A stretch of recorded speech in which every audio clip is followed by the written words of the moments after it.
Bonjour, donc effectivement nous commençons avec la fin de la vidéo de Retour vers le futur, puisque vous venez pour une quête, c'est-à-dire que je vous aide à réviser les chapitres que nous avons fait. Alors il n'y en a pas énormément, il y en a 5. Présentation rapide de la galaxie, notion d'onde sonore, et puis l'onde électromagnétique avec les réfractions, la lentille. Donc voilà, donc il n'y a pas énormément de choses à réviser. On va commencer par la notion de puissance de 10.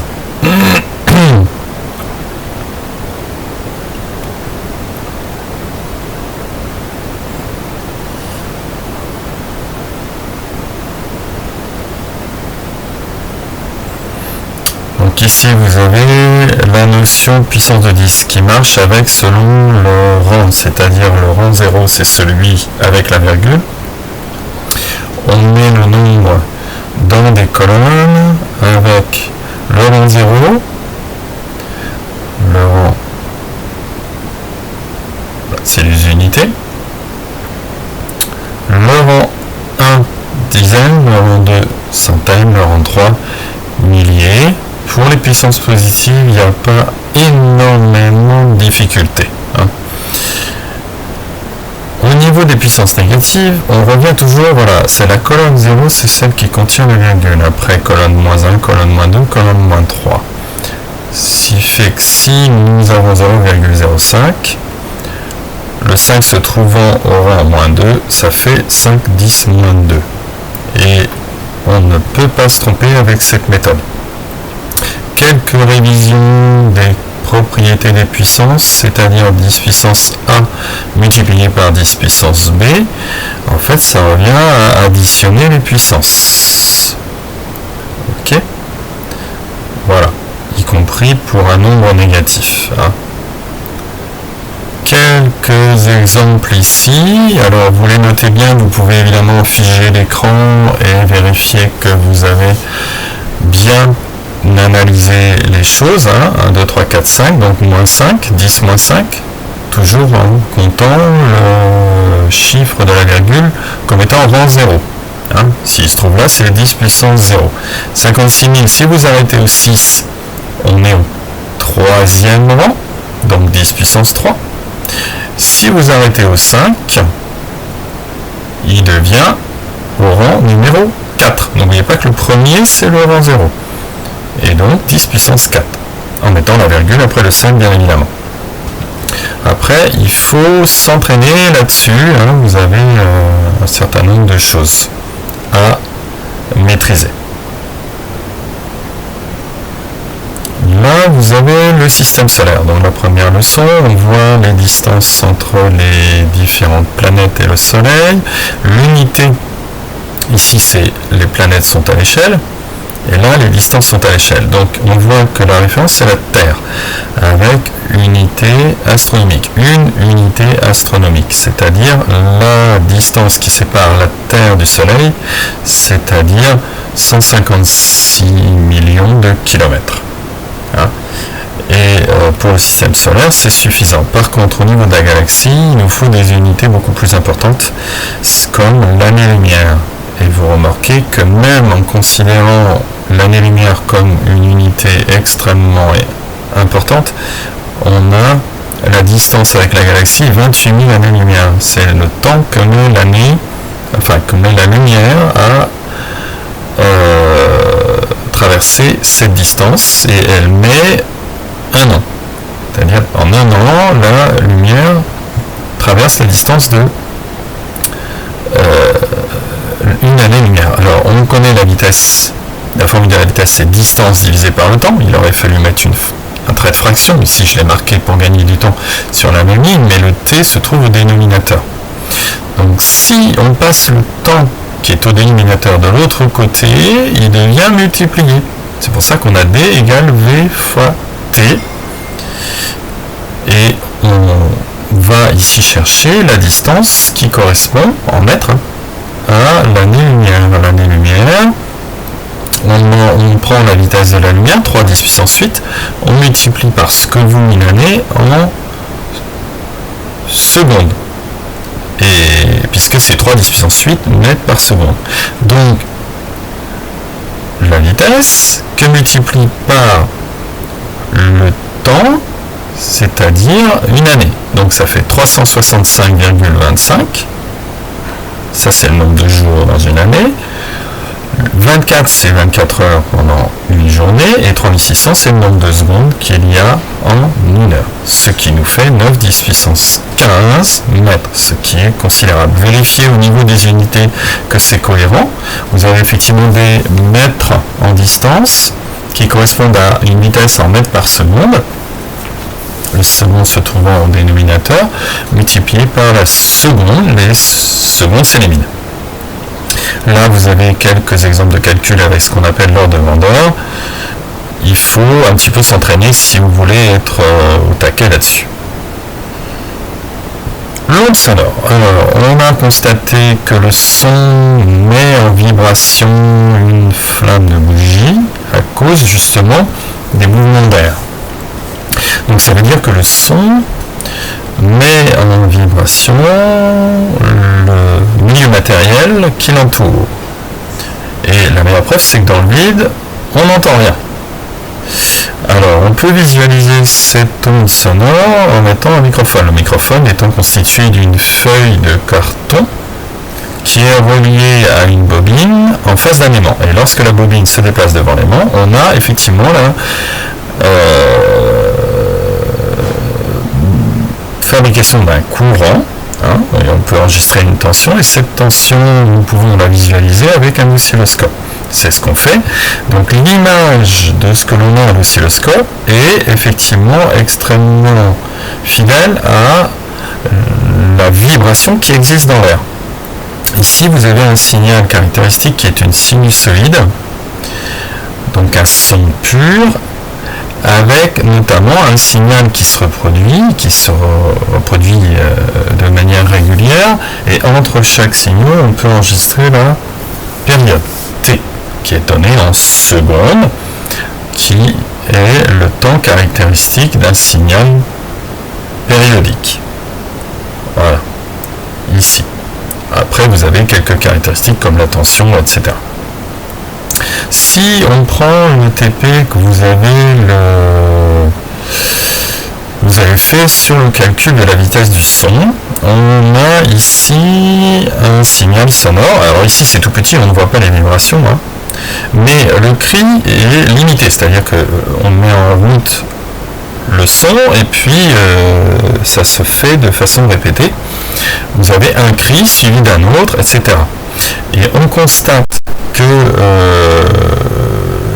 la succession de cris se visualise ici sous la forme d'un petit motif, ici une petite montagne parce qu'on ne voit pas le motif élémentaire. Ici vous avez l'émetteur qui va mettre un certain temps, le son va mettre un certain temps entre l'émetteur et le récepteur, et ce temps-là on peut le visualiser parce que si on regarde les sons, en haut vous avez le son de l'émetteur, le premier cri, et on voit qu'il y a un décalage avec le récepteur. En bas c'est le récepteur, on a un petit décalage, vous avez une suite de petits cris, et puis ici on les voit décalés dans le récepteur. Ils sont décalés de combien? C'est ça qu'il faut savoir.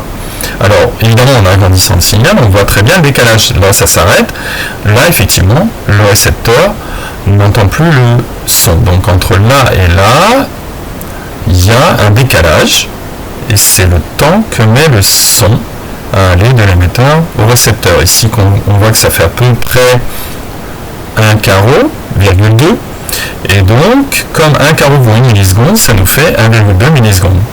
Comme la distance on la connaît puisqu'on l'a mesuré, c'est 35 cm, on peut faire vitesse égale distance divisée par le temps, et on trouve 291 mètres par seconde. On aurait dû trouver 340. Bon, on n'a pas une précision inouïe non plus. D'accord?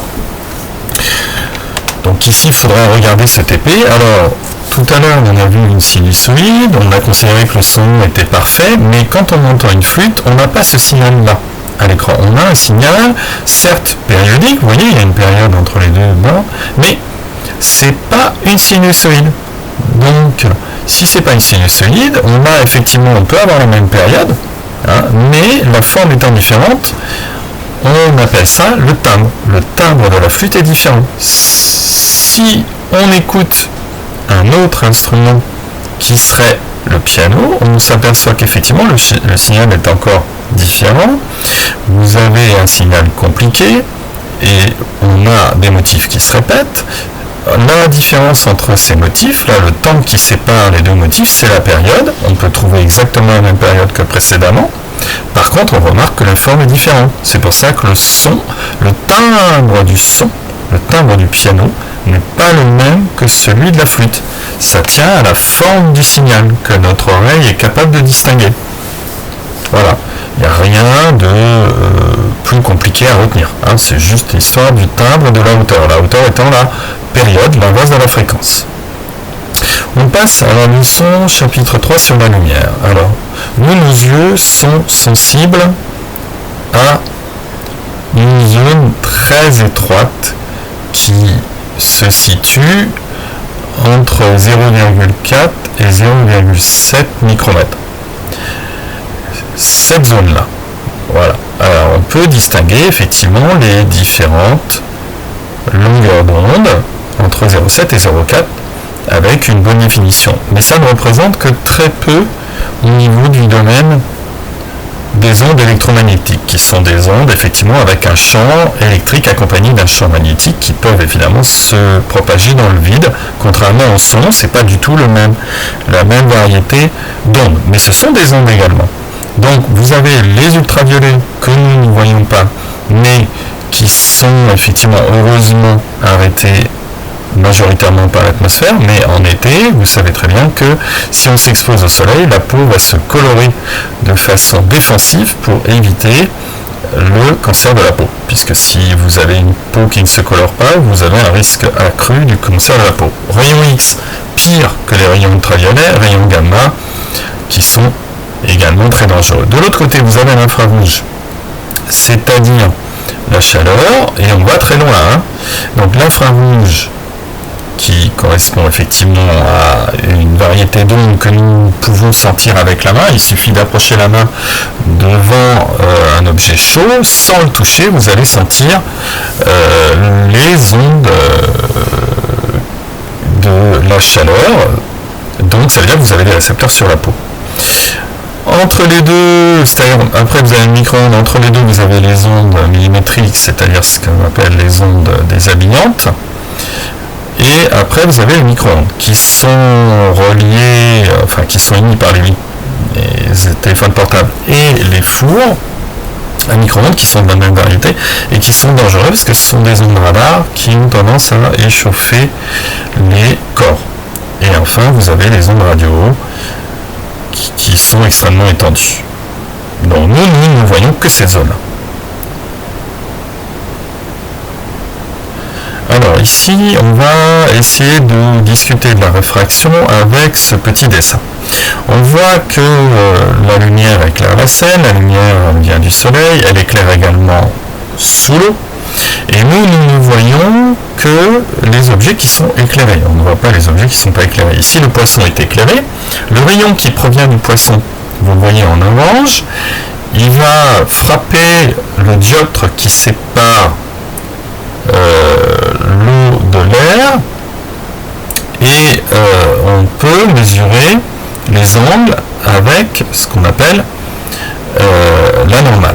Donc la normale va se situer donc perpendiculairement au dioptre, on va la représenter en vert, et on va mesurer les angles des deux rayons, ici le rayon incident, qui va effectivement se situer entre le rayon orange et la normale, comme ceci. Donc cet angle-là correspond à l'angle qui sépare le rayon incident de la normale au dioptre. Alors il fait à peu près 45 degrés, on ne sait pas trop, il faudrait le mesurer. Et de l'autre côté, on voit très bien qu'au niveau du spectre, il y a une rupture, c'est-à-dire que le rayon ne continue pas sur sa lancée, mais il est dévié. Donc ici, vous avez un indice de 1,33 pour l'eau, un indice de 1 pour l'air, donc ça veut dire que le rayon va subir une réfraction. Et l'angle que fait le rayon avec la normale dans l'air n'est pas le même que celui dans l'eau. C'est le phénomène de réfraction. La formule qui permet le calcul est la formule de Descartes.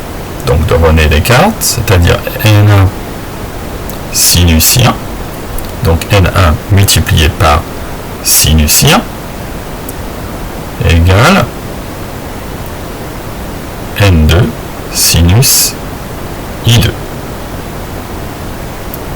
Avec un multiplié entre l'indice et le sinus.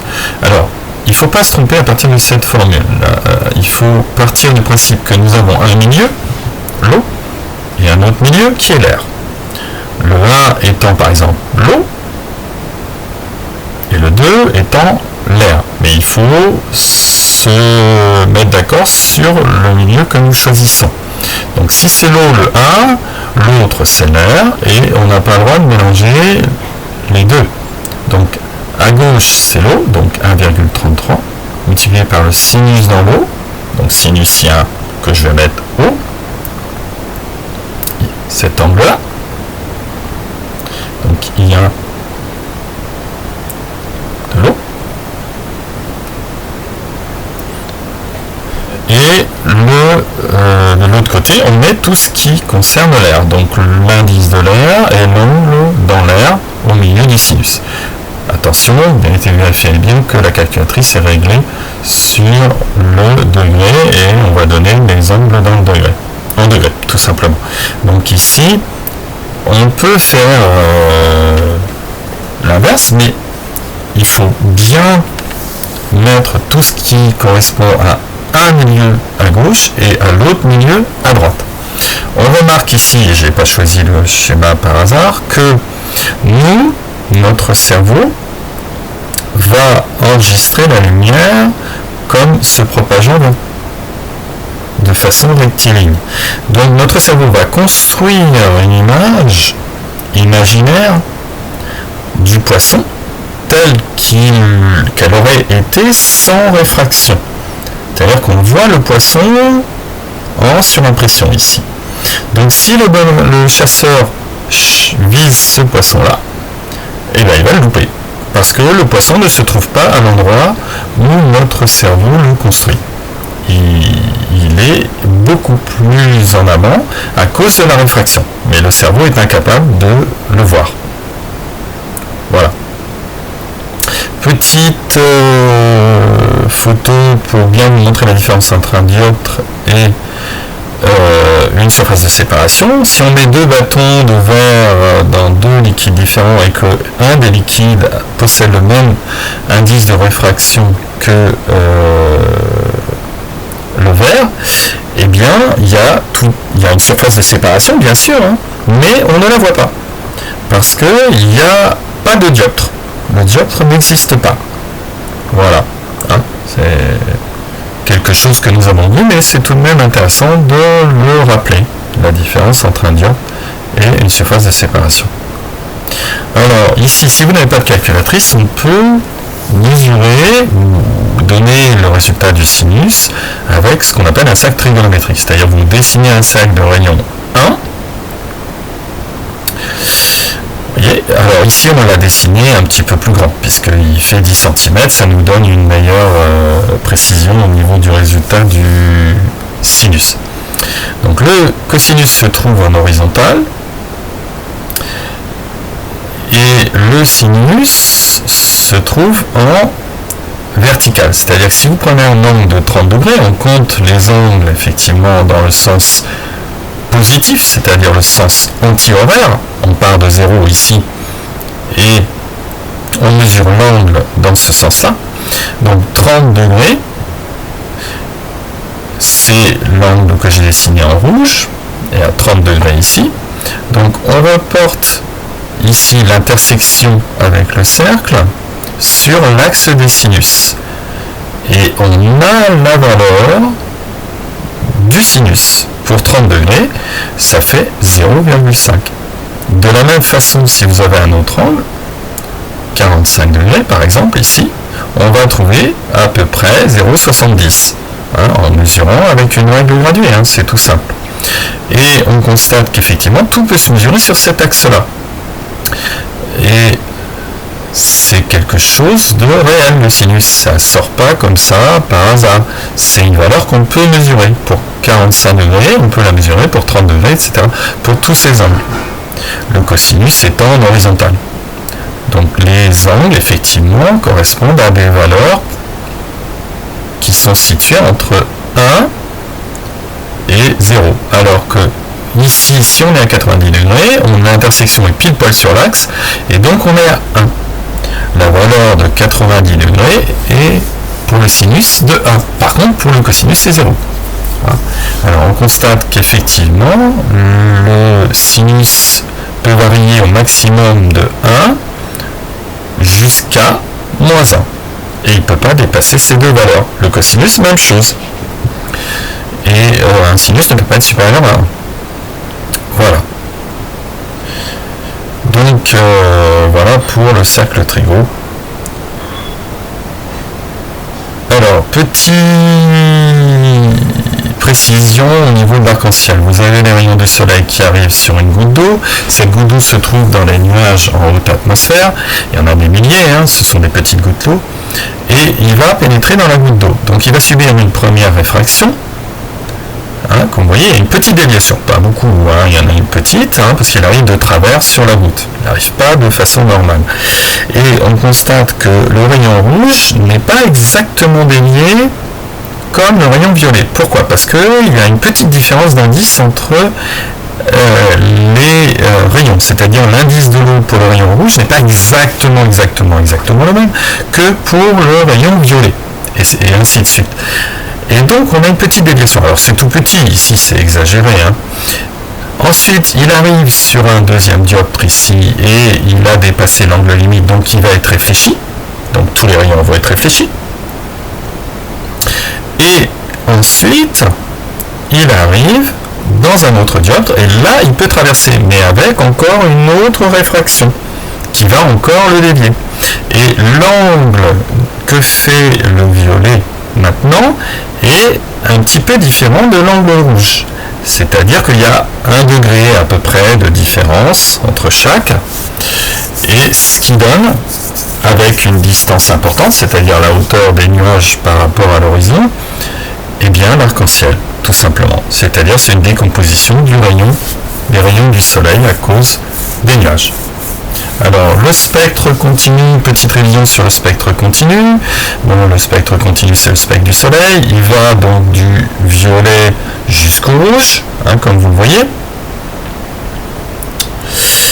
Et c'est le résultat de la décomposition à cause d'un prisme ou d'un réseau. Ici, c'est un réseau. Si on intercale un filtre rouge entre le réseau et l'écran, le filtre va sélectionner une partie du spectre, le reste ne passera pas.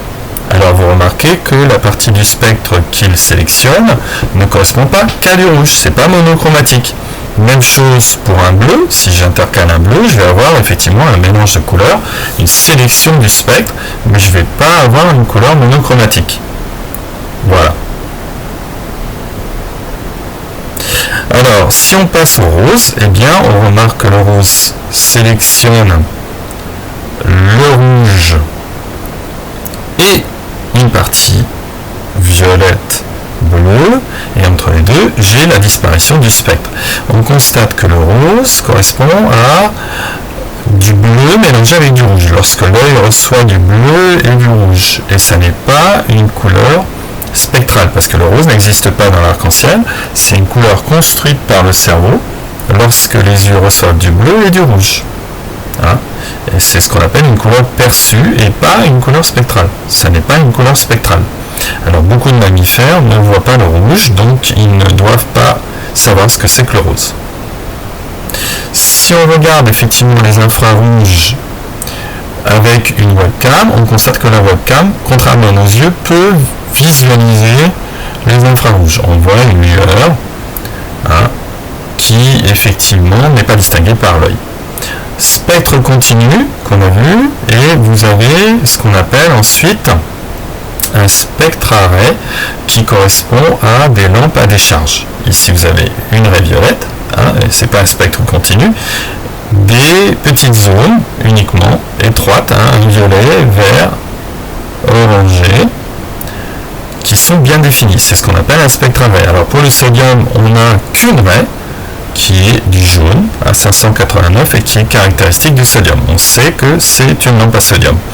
L'éclairage qui correspond à ce qu'on appelle vulgairement des néons correspond à la lampe à vapeur de mercure que nous venons de voir, mais auquel on a rajouté des manières fluorescentes pour avoir un petit peu plus de raies et surtout une impression de blanc, tout simplement. Voilà. Donc c'est ici l'excitation d'un gaz, il n'y a pas de filament. Ce gaz va émettre des raies bien définies, caractéristiques de ce gaz. Voilà, alors les différentes lampes, vous avez donc la lampe à filament, ici, à incandescence, donc vous avez un filament de tungstène qui est chauffé à 3000 degrés, et on ne peut pas trop le chauffer de façon plus élevée, puisque le tungstène fond à 3420, quelque chose comme ça, donc on risque de faire fondre le filament, et du coup, le filament ne tiendra plus sur les électrodes et le courant ne va plus passer. Donc on chauffe à 3000, chauffe à blanc, ce qu'on dit on chauffe à blanc, et donc on aura une lueur qui ressemble à celle du soleil puisque c'est un spectre continu. Ici, même lampe mais avec une enveloppe en quartz, avec un gaz qui va protéger le filament, et on va pouvoir chauffer à 3300, 3400 en limite, vraiment limite, et on aura une lumière un petit peu plus blanche. C'est quand même beaucoup plus intéressant qu'une lampe à incandescence classique, et elle éclaire un petit peu mieux. Enfin, la lampe économique, c'est simplement le néon que vous avez au-dessus de vos têtes en classe, et le DEL, la lampe DEL, qui est constituée de 3 lampes diodes, qui sont une rouge, une verte, une bleue, pour avoir une teinte blanche. Alors la lampe économique et la lampe DEL sont beaucoup plus économiques parce qu'elles n'émettent pas de chaleur, ou très peu. Alors par contre, la lampe économique, il faut faire attention, quand elle casse, il y a de la vapeur de mercure. Donc attention. Si on revient au niveau de la température absolue, ce qu'on appelle la température absolue, vous aviez dans ce même document de l'émission lumineuse un document que je vous montre ici, et on s'est aperçu qu'en montant la température, il n'y a pas de limite. Par contre, en descente, vous avez une limite. Vous ne pouvez pas descendre en dessous de moins 273,15 degrés du ce qu'on appelle le zéro absolu. Donc cette température représentant une limite, on s'est dit, on va choisir comme référence 0, qu'on va faire correspondre à moins 273, et puis on va choisir les mêmes écarts que les autres, que notre échelle Celsius, le même décalage, et on a du coup un décalage avec plus 273 et plus 373 pour 100. Il faut rajouter 273 tout simplement. C'est ce qu'on appelle l'échelle de température absolue dont on a besoin après, puisque un corps que l'on fait chauffer va émettre un spectre caractéristique qui dépend de la température.